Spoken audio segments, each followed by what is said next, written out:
All right, hello everybody, and welcome to the Cuts of the Chase Sports Podcast. I'm your host Chase Shantz. Tonight, we are all here in my basement, but talking this great matchup that's coming up. Literally to my left, but on the screen to the right, Brady King and Matt Ricketts. What's going on, Brady? Not much. Just really excited. This is my favorite episode of the year. Straight up, hopefully Matt, you can say whatever he wants, but it's my favorite episode of the year. So that's all I gotta say. Got that right. This is it. It's as big as it gets. The game, 11-0, the last of a breed here with the expansion of the college football playoff and everything. No divisions in the Big Ten. This is really the last of modern day college football. So I can't wait for this one, man. I'm ready to run through a fucking brick wall already. What way to end it than maybe I think the biggest game in the history of the rivalry. It could be. It could be. I think it's the biggest. Just everything going on, the stakes, the last of this format. There's not much that needs to be said. Yep. And how many times have we said this is the biggest game in the rivalry? Because what is it? 5 times that they've been undefeated in. I think the other two just in the discussion, I feel like were definitely 2006 and. Obviously, 19 every year of the 10-year war, but also 2016 for sure was getting talked about as game of the century part 2, just because both teams were so dominant physically, and it was really the first one since then. Yes, we're that good. 2016, 10 years later, it was the first one. Yeah, since that lived up to the hype. Since 06, where both teams were really there. Yeah, last year was weird because. There was both undefeated, but it wasn't quite as hyped up as this because Blake Corum was hurt. We had Jackson Smith, the J-Bus, Travion Henderson, Ryan Williams, all hurt. So it was just not really it was weird. There was something about last year that was not quite as hyped up. This year, though, levels through the roof. It's through the roof. I think it is. I'd say the 1 versus 2 hype is probably bigger. But it's right. It's right there. It's right there. The cheating pussies up north. We're taking it to them. I know it was 1 versus 2, but just this game, I feel like it means more. There's more hate right now than there ever has been. Right. It seems like absolutely. And that's just the way I feel. And there's no respect between the two. Not a single ounce. Nope. We're ready to get going on Saturday. Biggest rivalry in sports, as Matt would say, and as a lot of people would say. People argue there's, Duke, North Carolina, or there's no NFL matchup that comes close. There's no NBA. There's no college basketball. Like I said, Duke, North Carolina. Yeah. As someone who roots for North Carolina in basketball, I would say 2 of them. This is bigger. Yeah, exactly. It's one time of year. It's one time a year. That's really what sets it apart is the fact that it happens once a year, and if you lose it, you're in for a horrible year. Yeah. Yep. Everything builds up to that moment, and. You think about it, we talk about 2006 and 2016. 2016 game, there's a lot of controversy came from that game. Right. From what Michigan fans would say is the most controversial game in their opinion because of, JT was short or blah, blah. Whatever, man. It happened. Ohio State ended up winning the game. But and he wasn't short. Check the call. Yes, there you go. And he definitely wasn't short. Yeah. But I do feel like it was one of those games where they outplayed us. Probably. Yeah, I agree. They outplayed us. They should have won. They should have. But if they wouldn't have shot themselves in the foot, I agree. Wilton State really screwed up. Absolutely. Yeah. Exactly. And, obviously the last couple of years, Michigan fans will keep that count of, you haven't beat us in over 1,000 days and everything. 2020, you guys claimed a victory or whatever. Get out of here with that. 2021, Michigan outplayed Ohio State. It was in the elements. Matt, have you even watched highlights from that game? No, I will never. Highlights, yeah. Okay. I will never go back. Obviously, you're not going to, I want to watch the game, but, I watched it yesterday. And you were there, so. And I was there. I watched 2022 2 days ago, 2021 yesterday. I hated every second of it, but I did it because I want to feel like we've corrected what's wrong. Obviously, we have much good information about some of those plays that happened. Obviously, we don't know what played a factor into that. But I just wanted to watch the plays in general, watch the physicality, and I got my answers. Hey, reliving it before you actually live it on Saturday up in Ann Arbor. That's why I could watch it. The only reason I could sit through and watch it is because I know we have a chance to just wipe it off. Exactly. nobody's going to talk about those games much anymore. I mean, I'm sure Michigan fans will bring them up, but who cares if they do? And they're getting vacated. Yeah, exactly. Yep. And these two that are next to me, they're going to the game again. Do you guys know what section y'all are sitting in? We're in section 12, row 5. Row 5? We're down there. Oh, We're y'all are going to up be in in the the thick action. of it. Up We're in going to be the right action. there. All right. Yeah. I mean, It's not going to be – we're going to get in fights. Yeah, we're going to park our car. We're going to get flipped off. We're going to get, people are going to threaten to fight us. People are going to call us whatever name you can think of. I'm ready. Whatever Matt called Travion Henderson, expect us to be called that. Expect Matt to call them back that. Yes. Yep. And, maybe Matt walks back some comments on Donovan Edwards. I really We don't know. I mean, in my opinion, he already should because I don't care what he does in one game. Matt? We'll talk about that here in a little bit. But just, to get into some things real quick, a little house cleaning. Obviously, if you watched the video so far, like, subscribe, everything else. You guys know the whole deal. The rankings, Georgia still 1, Ohio State 2, Michigan 3, and then Washington at 4, and on the outside, Florida State at 5, and I believe Oregon is still at 6. Yeah. We're getting close to conference championship week, but it's rivalry. And, who cares about any of the, other rivalries that are going on Thursday, Friday, most of the day Saturday. I mean, we got one slot, and that's noon on Fox. The big game, Ohio State, Michigan setting the scene. I don't really like to use the ESPN analytics because I think some of the things that they have on there are just, obviously computer generated, just a lot of spew and BS. Michigan's favored in this one there. According to the ESPN analytics, I look at 54.8%. Chance to win in their favor by 3 over under 46.5. Kyle McCord, 2,899 yards passing, 22 touchdowns to 4 interceptions. He's gotten better as the season has gone on. J.J. McCarthy, on the other hand, 18 touchdowns, 4 picks, 2,300 passing yards. And then the run game, big one, Travion Henderson, Blake Corum, receivers-wise, Rowan Wilson, and Marvin Harrison Jr. You got just about everything you could ask for in this one. Run, pass, whatever. You guys, I'll ask you a couple of questions. So when we're looking at straight up running back, starting running back in this one, who do you think has more pressure on them on Saturday? Is it Blake Corum with the heavier workload, or is it Travion Henderson to make more explosive plays? It's Trey. It's got to be. Because, fun fact, the last 21 years, the team that's won the game has been the one that rushed for more yards. Michigan's outgained Ohio State by quite a few rushing yards the past 2 years when you look at it. And so Trey, knowing his reputation of being a 5-star and being this guy that was going to be the next Zeke and all that, he's got the pressure on him. He's got to be the guy that steps up because he's got to leave his legacy. And Blake Corum, he already really left his legacy at Michigan. He's already one of the leading rushers ever, touchdowns-wise, probably in yards-wise.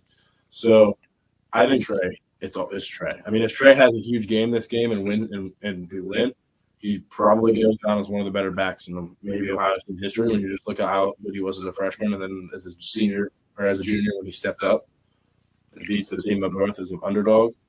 Yeah. I feel like it's him. Thoughts, Matt? I think it's Blake. I think Michigan cannot win this game if Blake Corum does not play well. I think we've seen. Whoa. What about your precious Donovan? I'm fat. I think we've seen Ohio State beat a very good defense in Penn State without Trey playing. Sure. And because we have the best player in college football. So I'm not trying to undermine the impact that Trey has had these past 4 weeks because he takes this team to a whole other level. He takes this offense to a whole other level, makes this so much more dynamic, and is part of the reason why I do think Ohio State wins. But I think we've still seen the Buckeyes find a way to win without him against a very elite defense in Penn State. So I do not think Michigan. We've seen the past 2 weeks Michigan struggle, or maybe not struggle, just not necessarily attempt to throw the ball as much against Penn State and Maryland. And JJ hasn't thrown a touchdown pass since Jim Harbaugh has been suspended. So take that into consideration. What was it? I think Purdue. No, he didn't throw it. I don't think. I didn't. Really? Okay, so it's been before. It's been before Jim Harbaugh's been suspended. Yeah. So when you take that into consideration, I believe Blake Corum's got to play huge for Michigan to have a chance in this game. Yeah, and when it comes to two really, really good running backs, special running backs to say they get it done in different ways, but they're running the football, comes an offensive line, starts up front. Michigan, I believe, is won most Outland Trophy back to back. Won the what was not Outland. my fault? The college boy. The Jim Moore Joe Moore Joe Award. Moore Award. Yep. Yeah, the Outland it's similar. It's the best interior lineman. Oh, okay. Offensive line or D line. Hold on. Did John Michael Schmitz win that last year? They gave it to Oluwatimi from Michigan. Okay, well, there you go. With that being said, which unit will be able to establish the line of scrimmage earlier on in this game? Who is going to have a bigger impact, in your guys' opinion? Get your visions going and everything. What do you think going early, going forward? Does Michigan set the early? tone? Yes. Does Michigan set the tone? I don't think either team's going to be able to run the ball early. Okay. I think both defenses are too good. Just personally, I think eventually you're going to see one team come up with more creative ways to get on the outside. You get the guy a Trey on the outside. Trey, that's where I believe Ohio State's creativity on offense allows. And Trey's ability to make guys miss in the hole with 100. If he's 100%, like he has, meaning don't toss the ball to the boundary. Get rid of that. All right. Creative ways, not only with Trey, but we saw it with Nneka Buka last week. Yeah. We've seen it with. He seems healthy now. We've seen it with that Xavier. looked like a Marv. We've seen some reverses with that. We've seen it with Xavier Johnson. Yeah, and it just feels like we have more creative ways because, like I said, especially early in the year when we were really struggling in short yardage, it's hard to run the ball straight at really good defensive lines. These are also the two best defensive tackle groups in the nation. It's really hard to run the ball straight out of good defense. It just is. Yeah. You got to be more creative. So I think if you're asking, I think both teams are going to struggle to run the ball early. I think it's going to be really in the second half you find more creative ways, and I think it's really going to come down to which quarterback can throw the ball through the air better. And I think it's clearly going to be the Buckeyes just because of the receivers they have. And we'll talk a little bit more about the air attack for both teams. That's a big thing that you mentioned, more creative ways to run the football. You've seen a lot of teams, especially in the NFL and college as well. A lot of teams love that fly motion. Yeah. They love sending that motion back, and then they're trying to see if they're going to play man or not. Even though they run the football, get a guy moving out one way and then come back another way, get misdirection. That's been a big thing, and obviously getting a guy like Trevion Henderson. Trey's the guy to do it because he's so explosive. And when you get a defense moving one way, it only takes one guy to be out of position, and he's gone. And you get him moving this way, if Trey comes back the other way off a counter or some sort of action like that. Trey's vision is huge. Fly motion, GT counter, baby. That's what we need. All it takes is one guy to over pursue a little bit, and he's fucking gone. You saw it last week against Minnesota. He makes one guy miss in the hole, he's gone. That's right, Junior Colson. Yeah, I'm looking at you. You better come in and be ready if you want to stop Trey. It's going to be on the defense, especially the linebackers and safeties, even in run fits. Yeah, Rod Moore to be really, really disciplined with their eyes. Talk to you as well. Could be able to make tackles in open space, and the same thing goes for Ohio State.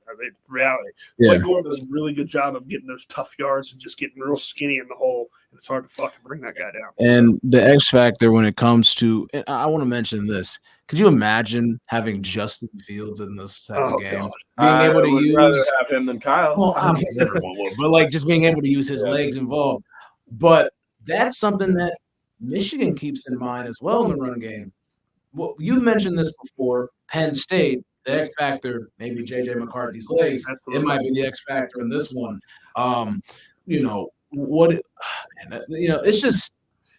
It's tough. It's tough with great offensive lines versus great defensive lines. The battles have kind of gone back and forth where one D line takes over a game and just completely makes a team one-dimensional. And then there's sometimes where the offensive line just has their way and, a route begins. Yeah. And I would say, I'll pose this question here first to Brady. whose offensive line do you trust more when it comes down to it? Because again, you're looking at, Michigan winning, Michigan having the best offensive line the last 2, maybe 3 years, but you're very predictable, But then you're also looking at Ohio State's offensive line that's kind of come a long way. They're not the greatest run blocking unit, I would say. They're not bad, but then you're also looking at the emergence of Travion Henderson. You got a couple of these things together. Who would you trust more going into this game and going through this? Call me crazy. I'm trusting our O-line. There's one reason only. They have by far the worst singular offensive lineman of the two. That is Carson Barnhart, number 52, right tackle, Michigan. Oh my God! You got Sawyer, JT coming off, especially. I mean, he got against Penn State. You know how they didn't pass the ball. Like, wow, Michigan's so tough. They ran it 32 plays because Carson Barnhart literally, and I'm not being over exaggerated. Not one pass play did he block his guy. Not one. He whiffed. Literally doesn't touch him. Jim Harbaugh even said this in the postgame presser. He said they didn't throw the ball much because it negates what Penn State wants to do on defense. Let me ask this. The quarterback. Let me ask this. Exactly why they didn't throw the ball. Because they can't block them. Why is Jim Harbaugh allowed to speak to the media? It's a little odd. He's allowed to coach and practice. Why? I don't know why. I'm not trying to be a complainer. Jack Smith said this. If you really wanted to hurt a team, you would either suspend the coordinators, which is what Zach said. But I think for me, don't let the head coach during practice. Yeah, exactly. That's Take where the coordinators and don't let them make them. What have you seen in the NFL when players get suspended? They don't come to practice. The problem is the head coach. Yeah, you finish it. I'm not gonna say the only thing because a lot of coaches are really hands-on. Yeah, really. A lot of them are good leaders, but and when it comes to when the ball's kicked, though, there's not a ton of head coach does like steps when to go for it. We're going to kick it on second. And so honestly, those decisions matter. Micro decisions that turn into major results. Exactly. Those things matter. Yeah. But in terms of running plays, most head coaches do nothing. Now, if you suspended Ryan Day, that's what that's because you have head coach coordinator. Exactly. Jim is not. Yeah. So it's a little bit different. It's just the head honcho him around. Out is a minor effect at best. Yeah, I think it matters a little. I just don't think it's crazy. Yes. I don't think it's I would say it's not a major effect where it's like, holy shit, we're done. Or it's like whatever. Having Brian Hartline call plays for the first time in the game. Yeah. That would be I feel like knowing Jim's coaching style.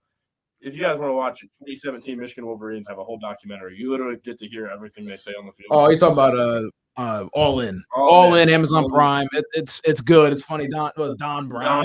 Hilarious. It's dude. If you want to see a broken program of people who just suck at football, please watch that. But Jim Harbaugh. Oh my God, like he's so odd. In the game, he really he's pretty odd. Hamilton talks and he'll be like, we'll do that. He just listens to other people. Like he really isn't in there. And Pep, I mean, he's been an NFL offensive coordinator. He's been around the league. He was with Andrew Luck when Andrew Luck was having his great years. Yeah, that's surprising. It's quite interesting. That was a little more Andrew Luck than him. And looking back, obviously might have been, but it's just I don't know, a little surprising that Pep hasn't really stepped in a whole lot. But John O'Corn over at Michigan couldn't do anything. Yeah, not great. It just feels like we're peaking offensively up front. And at the right time. It's 100% at the right time. And don't get me wrong, a lot of that is we just played some shit bags 2 weeks in a row. Yeah. So that matters. And Michigan just got into the teeth of their schedule. But, I mean, we played all those teams too. So that's the thing is when we weren't considered to be playing as good as Michigan, that's when we were playing the teams Michigan has not looked good against. So we'll see. Let's talk air raid real quick, okay? So, obviously, when you pose a threat that is, 6'4", 205, 62 catches, 1,093 yards, 13 touchdowns, the best receiver, arguably the best player in the country. Like when you have him on the field, I mean, like literally Michigan. I'm a Michigan fan. I'm going to your local church, getting down on both knees and praying to God you find a way to stop Marvin Harrison Jr. Or you're finding a way to hope that Kyle McCord's arm gets chopped off because when he's out there on the field, that ball's going to him, and you're probably not going to get that ball if it's in the general vicinity with Marvin Harrison Jr. Other receivers in this game, Emeka have to be really big. You're gonna have to get tight ends involved, like Cade Stover, a little bit of G. Scott sometime. Really screwed us last year in that game. That's true. And then maybe other receivers like Carnell Tate, Julian. Last time a number 17 freshman. Last time. Yeah. And I think you see him make more of an impact carrying the ball. Last year against Michigan, remember how good the runs were at the beginning for Xavier? And then it's like, oh, instead of giving him the ball, let's throw bubble screens. So I see more. I see him making more of an impact carrying the ball than receiving. Just because I just think. Oh, he's a much better runner. But I'm just saying, I think that's why we've been using him more this year. Now, when we need him, he can play receiver. And a big thing that I don't think we've necessarily seen this year from Ohio State is the screen game. Right. I would like to see if they sprinkle. I don't think they are, but I'm saying if they're able to sprinkle something to X, where Kyle's rolling, not bubbles, where Kyle rolls. I'm saying throwback screen. I'm even talking traditional halfback slip screen. Just get something for X. Face a couple offensive linemen going out there. I don't think it's going to happen, but it would be nice. We ran 2 flip screens to Trey, and he took both for over a first down. Yeah, I mean, just kind of just moving them in a little bit here and there. Just trying to put together a methodical game plan is going to be big. On the Michigan side of things, I'm going to keep it real, guys. The only receiver that I'm really, kept an eye on this year has been Roman Wilson because every 3 or 4 catches is a touchdown. And that's factual. 3.7 catches result in a touchdown. Whenever they get in the red zone, they do like touchdowns. Roman Wilson's been really good this year. He has. And, we'll talk about, we talked about that on, what was it, Big Ten preview? Denzel's going to make him this bitch. I don't think he's going to guard him much. You're going to see him in the slot. I want Denzel and Cornelius Johnson. Don't let that turd go off again. Yeah, that was. Whoever guards him. That was something. Yeah. Probably Hancock. Yeah. Yeah, that's going to be a big matchup on the slot. I like Big Cock, man. We'll talk more about the defense here in a minute, but, we can pass it over to the quarterbacks. All right.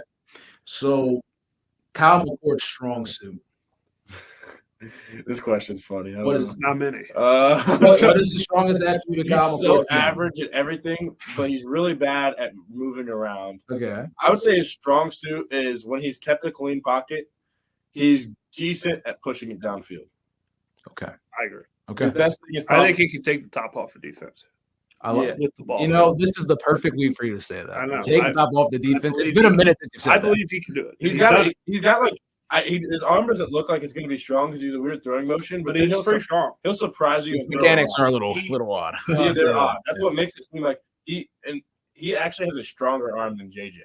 Like you can rip it better. I agree. Downfield. So I would say that he could take it. JJ struggles to throw the deep ball. He's also accurate on short passes. He is. Yeah, quick game. Like what have you said all the time? Quick game. He's very accurate. He's good. What about quick game? Have you said the entire time? I mean, it's just easy access throws. It's an extension of your run game. Right, exactly. There you go. Yep. So you just got the thing with him is I'm worried this game. One thing I'm really worried with him is there was throws against Minnesota where he picked out what he's looking at and he just throws it and he takes that throwing motion takes a while. I feel like there's a guy who I don't think is great, Mike Sanders still, but who's been in interceptions for no reason. He's been in college for 10 years, 10 years honestly. And last year he made one play against us where he broke up a pass against Cade Stover. But in the game, let me make it clear. Omega had 130 receiving yards. They were literally all against Mike Sanders, though. He was cooking him. So I'm not worried about him in straight man, but like a zone coverage, if Kyle stares down a guy and decides he's throwing a route, I am a little worried he might be able to jump the pass. Yeah. You can't let that happen. I hope I'm wrong. I just really hope that's what I'm worried about with Kyle this game. Well, Sanders still has to at least have something over 6 years and, being able to have some veteran presence. But obviously we'll see when that time comes. The weakest receiver. Yeah. Okay. That's what I was about to ask, actually. Yeah, last year. Yeah. The weakest attribute of Kyle McCord's game. Oh, Matt first. The weakest attribute? Yes. Yeah, he's not. Doesn't move very well, but putting the ball in harm's way. I mean, he just he doesn't have a ton of picks, and he doesn't have a ton of fumbles. He had a good amount. A ton. 4 interceptions, yeah. And a ton of passes that could have been picked. A ton of sacks that I feel like he shouldn't take. A good amount. Yeah. So I don't know, man. That's the number one key for me in this entire game. I think his biggest weakness is when if a blitz happens and nobody picks it up, or if somebody misses their block, the play is over. There's nothing else. He's not creating any plays. There seems like Maryland didn't block a soul. Talia would just make a guy miss every once in a while, and then he can make a pass, which is cool. A lot of quarterbacks can do that. Yeah. CJ could do it. Justin Fields could do it. Dwayne actually could do it. Dwayne was great in the pocket. You just didn't need to see much from Dwayne because he was such a surgical passer. Oh, my God, yeah. Dwayne just kind of absolutely took their – and the O-line was great. So, I mean, the O-line played good that game as well. That was just great. But Kyle, I would like to see one play. And when he does try to make a play, he's so robotic that he fumbles, or throws a grounding. He can't. He doesn't have that quick twitch, where he steps up and just flings. We saw it against Wisconsin quite a few times. He'll step up and he'll be like, and then he just gets hit and fumble. What are you doing? You have to know there's so much going on around you. You have to get that ball out. I swear, if he has a grounding this game, even more. So very frustrating. I mean, it's just no turnovers. I mean, Kyle's got to take care of the ball. It's the number one key to the game for me. All right. The other quarterback, J.J. McCarthy. Biggest strength for McCarthy. Getting out of sacks. His legs. Yeah, getting out of sacks. Legs. I would say legs, but also when I say legs, I don't necessarily just mean him. Running. Yeah, that's what I'm saying. Yeah. In general, he extends.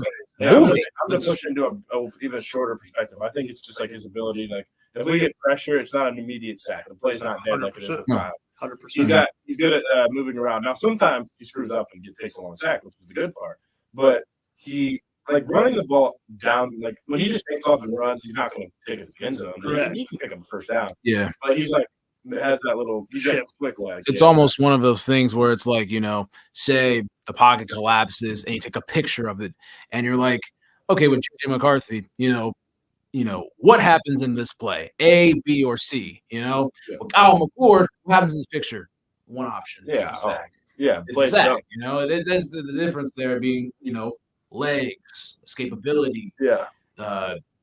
Just stuff like that. He's got some Bryce Young in college. What he would do is he would run around in the pocket a lot. That's kind of what JJ does. And a big thing is with quarterbacks nowadays, it's not necessarily being a dual threat quarterback. It's just being able to have really pocket awareness and being able to, create plays, which means when you create plays, sometimes it means your arm. A lot of it is with your legs, get out of sacks and get out of the pocket and try to make plays on the run. That's been a big thing. That's something that I will give J.J. McCarthy credit for. Something you guys don't give J.J. McCarthy credit for. Something he's terrible at.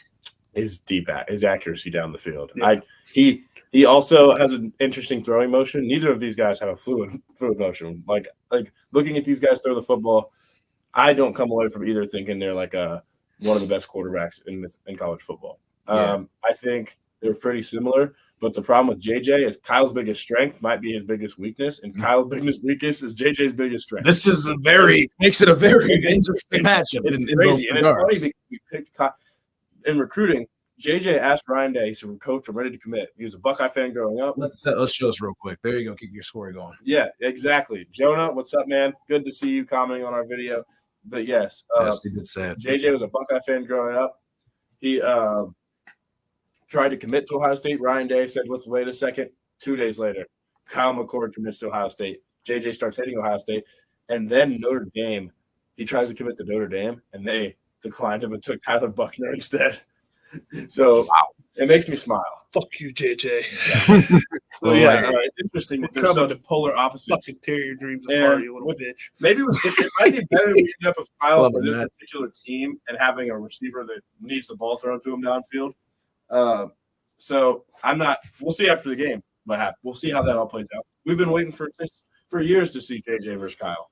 Yes, we have. They've been rivals. Those two are arch rivals. And they act like they're friends. I think JJ puts the ball in harm's way at times as well. So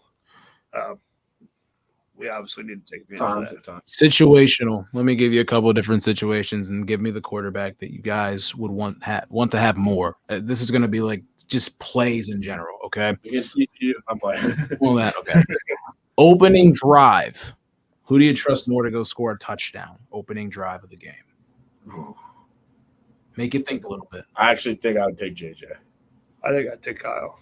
Okay. The only reason I'm taking a Kyle is because we came out hot. I think Kyle starts out 3.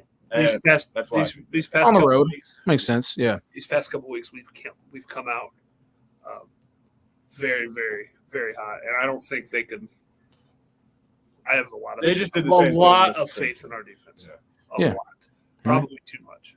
Well, I mean, once you get I will say this: once you get a drive into the game, it'll settle. Everything will settle, and you already know it from going to games. What are you going to say, Matt? I just think I love our defense in the red zone, so I just think it's going to be really hard for them to score. Hey, we're going to talk defense in just a second, okay? I know keep kind of foreshadowing it.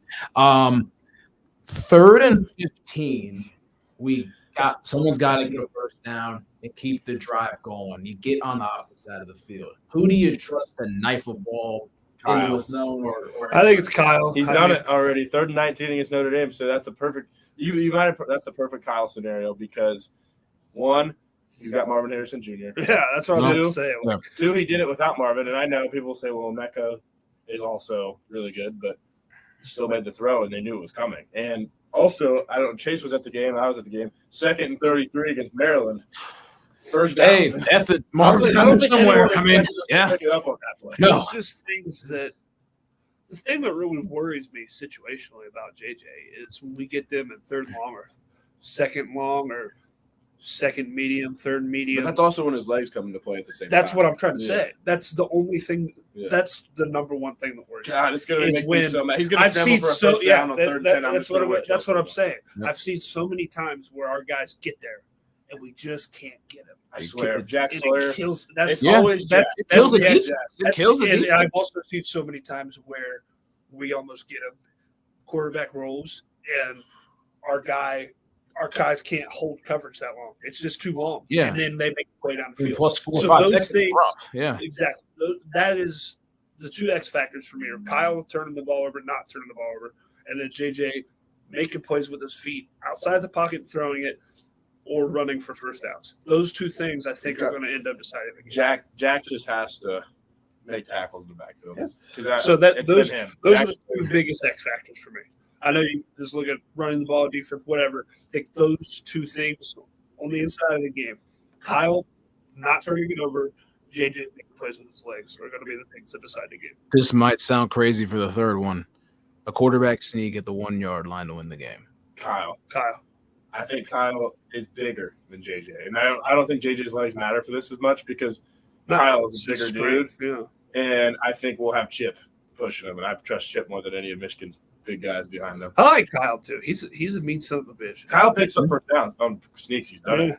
He's done a great job this year on sneaks. So I will take a lot of shotgun stuff for JJ McCarthy. So you're already going to be starting -5. A lot of shotgun stuff for Kyle too. Yeah, I'm just saying. When I'm talking about sneaks, though, it's going to be -5. A lot of stuff out of the backfield. But what were you going to say? Against Clemson in 2019, where it was 3rd and 1, and we looked at the lineman looked to the sideline. What's going on? And Fields, he comes to the center and takes the sneak and just takes it for like 10 yards. Yeah. We should run that play this game. Would be nice. Look for the signal. We literally just wash them down. We have to keep a quarterback spy. What do you guys think on this? Absolutely. We have to have. And then we got responsible for. I wouldn't necessarily say. There's times where I'd like Sonny Styles to kind of spy him, even though I want him to come.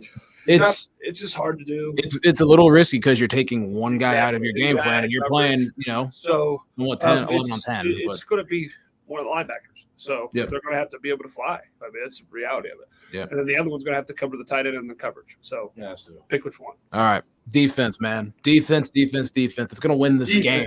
It's, we'll talk about our score predictions and everything, and we're going to see a lot of, I would assume lower, in that, but we'll talk about that in a minute. Defensive line, again, 2 of the best defensive line units in college football are going up against each other. Just opening thoughts on we'll talk about the opponent first. Opening thoughts on Michigan. They're strong on the inside, especially with Grant. Kenneth Grant's a guy that's a monster on the inside. So, I think I would say The crazy thing is he doesn't even start. I know he doesn't. Like, Which that's is what wild. I know you're right, but that's the crazy thing. I mean, that play where he was chasing down that motherfucker. No, he's a freak. I think their defensive line is really good, especially on the interior. Yep. Which worries me because I would say the weak link of our offensive line is probably Carson Hinsman. Yeah. So but there's centers with the guy head over top. You're always going to have Center's the easiest position. You're always going to have a guard with you. I wouldn't say easiest. If you're going to hide somebody, he's a good place to hide him. I will say that. But you're always going to have a guard chipping with you. So that helps. This is where Donovan Jackson's strength. He's the strongest guy on the team.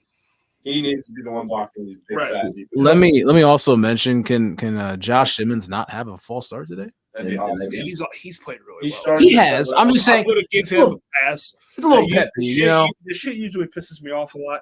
Like Isaiah Prince and all those fucks. I'm just worried. I still can't believe Isaiah Prince was our offensive tackle in the Super Bowl. But he's used to San Diego State against these random Mountain West teams. Now he's playing in the game on the road. Yeah. I'm a little worried for Josh Simmons. Big time. No, I think Josh Simmons has the ability. We clearly does. He's played a lot better. He's played well. He's played. He's not Paris Johnson. It'll take him a couple seconds. Josh Fryer certainly isn't DeJuan Jones. So, but yeah, and then on our side, our defensive line is playing great right now. Smush. The best in the nation, in my opinion. Brady, let me ask you this. Yeah. And Michael Hall Jr. You good? Is playing. That's huge. He announced it. That's huge. Told everybody he's coming to play. That's awesome. I mean, we're going to have Big Tyler, news. Mike, Jack, and Jalen. Let's go fuck them. Well, put it that way. Brady. Tuamaloa. Oh, okay. What? Gee, I was like, shit. I guess you're right. Yes. I know. Most. I was just saying all their first names. Yeah. Who's going to have a legacy game Saturday on the defensive line for Ohio State if it comes out in a win? The legacy game for this Saturday is if it comes out in a win. I think Jack Sawyer. Remember last week? Well, remember we talking about last week? Jack Sawyer, what did they show us? 2.5 tackles for loss all season. I think he had like 3.5, 4. Like it was. And his pass rush grades out really well. People still project him as a potential first rounder somehow, which he hasn't produced as a first rounder, but PFF, and you can tell he gets into the backfield. He just teams know we have a good pass rush, so they get the ball.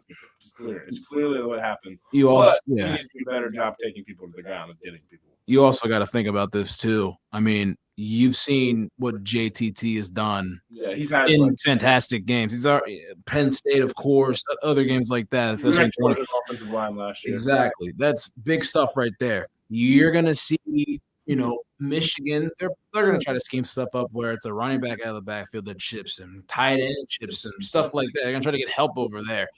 Jack Sawyer's got a lot of one-on-ones. Jack's gonna have a lot of one-on-ones. And who I opened it against? Number 52, right tackle, Carson Barnhart. Is horrible. Barnhart. There you go. Horrible. Matt, how do you feel? How do you feel about Brady's pick? Or do you think you're going to go somewhere else? Talking about potential legacy game if Ohio State wins the football game. I don't know if there's a legacy game on the defensive line. Okay. I wonder if there is. Say Jack. All right. Or one of the defensive ends, whoever goes against Barnhart the most, because he is ass. Well, that's but I wouldn't putting the bullseye.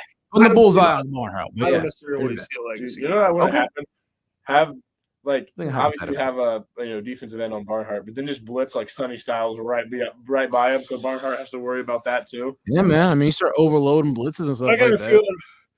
Usually, Josh Proctor finds his way around the ball at least once or twice a game and drops a pick. Josh Proctor, he'll drop. I think you remember his blitz against. You got to make a big play this week. 2019, Josh Proctor against Clemson in 2019 blitzed and he was flying and he didn't even go for Trevor Lawrence. He just ran straight at ETN and just blasted him out.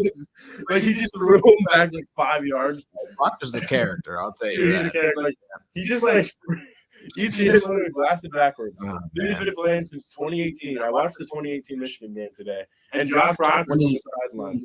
2018 Michigan game. Oh my gosh. Josh Proctor's on the sideline high-fiving for Wayne Haskins after he throws a touchdown to make it 62-32. Dude, think about where we were. That was 5 years ago. Yeah. 5 calendar years ago. I was a sophomore. You were in 8th grade. And Matt. Yeah. He was sorry, I don't sound old shit, but junior. I was 20. 20. I was cool. Isn't that crazy? Isn't that crazy how time flies? Yeah. And Josh fucking Proctor was on the team. Hey man. And he was like, he didn't have like a regular role, but he was on second teamer. Like he was a freshman. He was number 2 safety in America in high school. Had a pretty big role in 2019 behind Fuller. Him and Fuller both. He was a literal college vet. Yeah, and he honestly was so inconsistent at times. But his final year, he came back and we're all like, dude, are you serious? How are you coming back to Ohio State? You just got benched after doing one play bad last year. Yep. The first play. First play. Yeah. He makes a bad play, which is true. Yep. He's gone. Like, wow, that guy must suck. Yeah. Comes back and has been defensive MVP of the year. There you go. I could not say anything else. He caused 2 pick sixes that's changed the momentum of games that we weren't playing well in. One of those games that me and Brady were at with the Maryland one, that was a big time. Awesome. Let me ask this, linebackers in this one. You have a great All-American linebacker in Tommy Eichenberg. You have a not necessarily great linebacker in Steel Chambers. Yeah. Michigan, on the other hand, I haven't watched a whole lot of Michigan games because I don't give a shit. Yeah. All right. What's the linebacker situation? What do you guys think about those Colston, guys? Junior Colston, and their other one is Ernest Hausman that starts, but Jalen Harrell, he's a veteran. He plays a lot. Yeah. Overall, Harrell and Colston. Thoughts? Colston, I mean, Hausman's better than Harrell. Right, but I'm just saying those are the 2 I knew. Oh, I thought you meant like starters. Yeah. Harrell's the one that guarded Cade Stover on that stupid 4th and 2 play call we ran. To be honest, I'm not worried about them. Colston is their best linebacker. Yeah. He has the most athleticism. He makes the biggest plays, but I don't think he's like a game changer. Not even close. Like I think Tommy's the best backer on the Tommy's the best backer on the field, but I would take Michigan, the whole group over Steele. I don't know, man. What? I don't know. What isn't good about Steele? What are the things that really stand out about Steel Chambers? Coverage wise, he gets fucked sometimes. His gap too. He's always out of his gap. And then the one thing that makes me the most mad is he gets his ankles broken. Like he's a former running back, dude. Like be more athletic. When quarterbacks take off, he's so bad. He doesn't break down. Well. Don't spot him on JJ. No point. He made a good open field tackle last week, so hopefully he can continue that. His best year, low-key, was 21. His first year. His first year linebacker where he just flew around. Took the juice. Yeah, took the juice and running that one. And then we played Cody Simon played a little bit. He's pretty good. He's fucking good. Yeah. Maybe you see him get a little more time. Maybe do you spy him with JJ? No. Nobody. I think I'm not gonna say spy. I'm saying do you in some situations. Made that play on Sam Hartman on Notre Dame. That's true. In situation. He's the linebacker you do it with. But I think Sonny Styles is the prime. There are, when you're talking about spies in college football. I'm looking at this Purdue game. God, that's another big guy. When you're talking about quarterbacks and everything,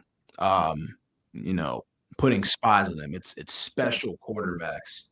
Like not special running quarterbacks. Yeah. Jalen Milroe. Yeah. Jaden Daniels, you could put in the NFL, Lamar Jackson. Like you would be a fool to spy. JJ McCarthy is not in that's that. What I'm going to say. And let me say this though. Actually, you know what I just remembered? He didn't think up. His legs are messed up. Oh yeah, he did. He couldn't run against Maryland as good as usual. No, he might be fine now. It's not like he has an injury. Let me mention this, by the way. Mock drafts have JJ McCarthy going in the first round. Just burn those right now. Burn those right now. Will Levis is a starter. Will Levis is a starter in the league, but burn the McCarthy stuff right now. It's not. I mean, obviously you can lose things. I mean, but burn that shit now. It's not. No, he's not a first round NFL quarterback. But yeah, I mean the linebacker matchup's going to be big in this one. I mean, it's second level of the defense, front seven. It's going to be going to be huge in this. Secondary, you have Denzel Burke, who's been fantastic this year. They give 2 of the 3 best in America. You have best secondaries. You have on the other side, Michigan, Will Johnson, who's been very good, and he has been touted as a first-round pick this upcoming season. You have one more year. Yeah, there you go. So then you got veterans in both rooms like Proctor, and then you got Sanders still on Michigan same age. Yeah, they're both very old and maybe could be having could have families at the moment, but one of them can catch a little better than the other one. I'm gonna say this a lot better than Josh. Thankfully, Josh just married. All we need is just one from Josh, man, because like you said, around the ball a lot. With this though, where does Ohio State have Michigan when it comes to just looking at secondary versus secondary? Where does Ohio State stand out over Michigan, like the glaring thing? I think it's our safeties. I think it's our not necessarily nickel, because I think Sanderson and Hancock are pretty close. Give me a player. They don't have Sonny Styles. They don't have. There you go. They have this guy. Where Sonny Styles. I would compare Josh Proctor and Rod Moore as the same position, same style player. I would take Josh Proctor this year for sure. But then when you look at the other safety, you got Makari Page, who's just this average safety. He's not bad. Versus Sonny Styles, who is 18 years old, extremely athletic, rangy, 6'5", and he just makes big plays. He makes tackles for losses. He can cover. They just don't have him. Because when you look at the two corners, Denzel Burke and Will Johnson are very close. And then Davison Igbenogson and Josh, I would take David. I think I would take Davison over Josh Wallace, but as just a pure talent. And I absolutely would. He probably holds a little bit too much at times. I get Will Johnson really good. Yeah. Dude, Denzel is fucking good too. Yeah, they're both. No, I'm not saying that you said that. Yeah, I'm saying like everybody likes to suck Will Johnson's cock. Like, let's suck a little bit of Denzel too. I mean, it's ridiculous. It's ridiculous. Denzel is a fucking stud. When you take that out of context, Matt, I will literally suck it. Well, let's give him some flowers. We understand that. Oh my God. Well, I would come up with a clever comeback to that, but I'll say it off there. But yeah. So Will Johnson, what year is he again? He's a true sophomore. True sophomore. He started as a freshman. He had 2 picks in the Purdue game. I think he picked off TCU maybe. He had like 5 picks last year. He's a sophomore. Now he should have been a Buckeye. Let me ask this. So Zell's a junior, right? Yeah. Zell is a junior, true junior. He's probably going to go next year. He should go. Okay. He hasn't given up. I'm not saying now.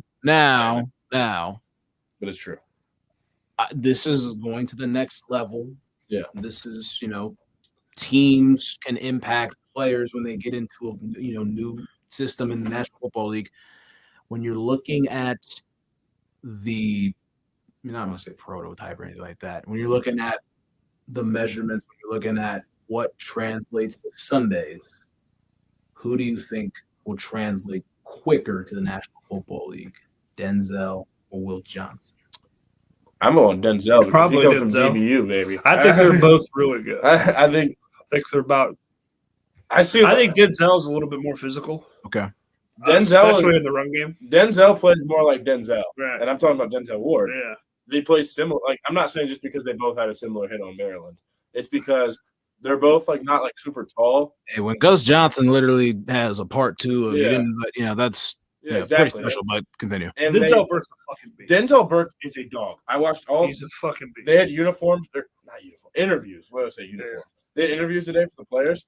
And I watched them just to see the attitude of the players. He's fucking ready. There was one guy who stood off the best. It was by far Denzel. He said, I want to do this for my head coach. I want to do this for my teammates. I want to do this for my assistant coaches. I want to do this for the state of Ohio. You got to have the blood right boils when I hear their team name. We're gonna do this. You got to have the right attitude. He does. Son of a bitch. He is. Nobody else said that on the interview but him. He's the only one that said we are going to do this. There you go. There you go. We're gonna get this done. Those boys are locked in. They are locked in, and we are, over 100 hours away. Amanda also said, "I'm not going 3. We're not going to take it. This 2021 class. You can't. You can't, man. You can't. I mean, you're going to get another 2 pair of gold pants in March or whatever. Shout out to 21 though, but yeah, that's great recruiting class. It's unbelievable. It's not even their fault. they should have gold pants. They should have national. the entire entire recruiting class, McCord, Henderson, crazy. Marv, Hey man, I just gotta say, I love that class of 2021. Man, I'm very. Tyleek and Michael both came from that class. Our whole defensive line came from that class. Let's just go win an natty. We had 6 5. Win the game first. We had 6 5-stars in that class. No, we had 7. 7 5-stars. Pretty incredible. Pretty incredible. That's all I gotta say. Almost true. Hancock is 2021. That's what I thought. Hancock is also 2021. Oh, yeah, Chris Drew, the guys, Yo, what's up, from Columbus. Chris, we'll see you sometime. Favorite moment, or I'm not gonna say favorite, but just what sticks out in this rivalry, just in your guys' history, watching the game. What sticks out? What, I'm not gonna give me like a specific game. It doesn't do the favorite one. It's something that sticks with you for a while. Just a play, a moment from a specific game. I mean, I think it was when Zach Boren stood over Devin Gardner. I think about that all the time when he just. Stood. I think it's the kind of picture. Yeah, that's a good one. I know the game wasn't like a huge game necessarily, but in terms of just like a moment, that just shows signifies it. That just shows a moment of hatred. I think. For me, the thing that I'll always remember, it's just the 2016 game. It felt like absolutely. That. Now I know the year before Michigan was a pretty good team in 15. Yeah. They weren't nearly as good as they were in 16, but they were getting a pissed off Ohio State who lost against Michigan State. It was 2-3, 16, and it felt like that was the year that we brought it back. Felt like it. And let me add this, because you guys were both at the game. You guys were both there. It finally came back. That is what the scene of the game, the weather, everything. That is what Ohio State, Michigan is. Yes. That 2016 is the embodiment of what it should look like. Absolutely. And obviously, I'm not going to Ohio State win, but that's what. When you're not a diehard fan, you don't think about that stuff. Yeah. When you're balls deep into this, when you're way deeper than when you're way deeper into this, you think about the little stuff like that. The weather, how it feels in the air, how it feels like the energy in the stadium, the jerseys, all this stuff. I would say huge. It also was my first Ohio State Michigan game. Like it was just. Mm-hmm. So that stands out to me, and also the loudest I've ever heard a stadium. Oh yeah, was 4th and goal in overtime when they scored. God, I can't believe they scored. But they were coming in. They were driving into the student section. Lamar Spate throws it to Darbo in the back in the end zone. He makes a diamond catch. See, I'm happy he caught that because now we get Michigan fans in shambles because of JT's first spot. That moment, you talk about a singular moment. It was the loudest I've ever heard a stadium. Yeah. So now, incredible. I'll say this. That was the second loudest I've ever heard a stadium. I'll say this. I think Michigan Stadium is not as good as Ohio State's in general, not as good of an atmosphere, but 2021, loudest game I've ever been to by far. For some reason, it was straight up just unbelievable. And we're going to shut that up. Hey, the largest pump it up ever. The largest pump it up session ever will happen on Saturday. Well, and the Ohio State fans will be pumping it up. Well, what does the Buckeyes have to do? They have to go on the drive. Exactly. They have to go on the drive. They go on the drive and keep going and scoring touchdowns and wipe it out. Hey, pump it up. Pump it up. I'll have something for everybody later this week. Don't you worry. I'll have something. If you guys don't know Matt like that, I'll have something for you. You're gonna have. I'm looking over at Matt right now. I'm like, Matt, you've never heard "Pump It Up" in a game before, right? Because they didn't do it until 2021. I'll have some. We're gonna no. This is Brady. Please, whatever Matt does, get some video of it. And Matt, tell Brady when you're about to do something. Also, we are gonna be winning when it's pumping it up, and we're gonna pump it up at Michigan. Now, how does that sound? We're at this point in the show where everyone knows who we're picking, but what is the score of the game? Let's just set the scene real quick. Again, I got to open my phone up. But it's Michigan's favored by 3 in this one. Who cares? The over-under 46.5. I'll give my pick real quick before you guys give yours. I'm going to go on ahead and say that Ohio State wins it 24-17. Go ahead, Matt. Matt. I've been for about 2 weeks. I've been pretty steady. For about 2 months, I've said that I think 24 points wins the game in Ann Arbor. Yep. I'm gonna go with it. 24-20 is my final. Yeah. 24-20. Cool. I'm going to go 62-39. No, I'm playing. I'm going to go 43-27. Yeah, 43-27 is up there. I'm going to go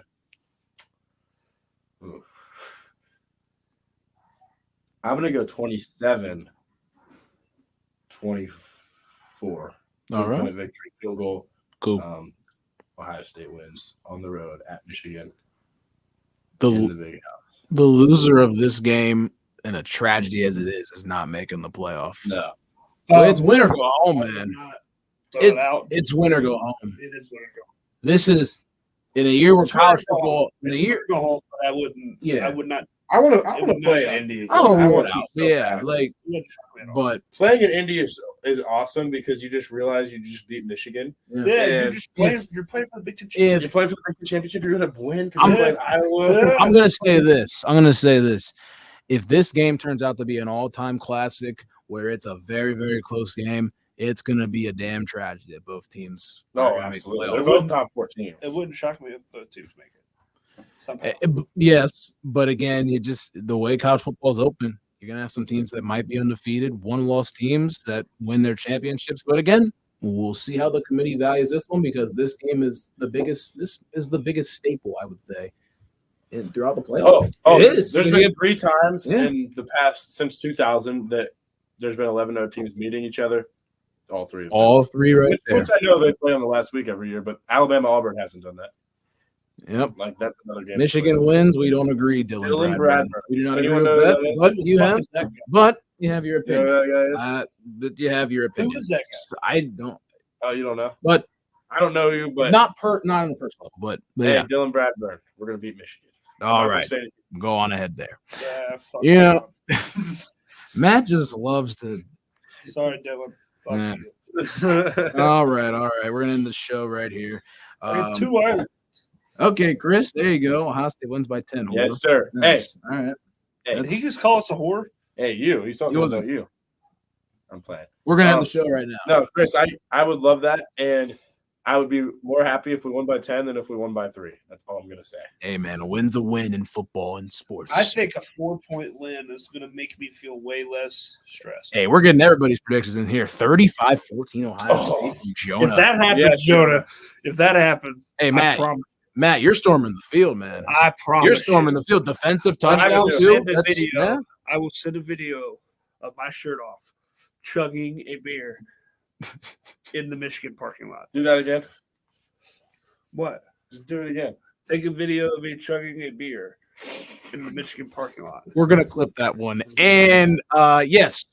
Awesome. Hey, awesome show tonight, gentlemen. We appreciate you guys coming in to my home and everything. And we appreciate everybody that has listened in. And if you guys have watched this far, like the video, subscribe and everything. It just helps you guys get notified when we do Fuck Michigan. There you go, what Matt said. And we'll see you guys next week, hopefully after an Ohio State victory. Let's go.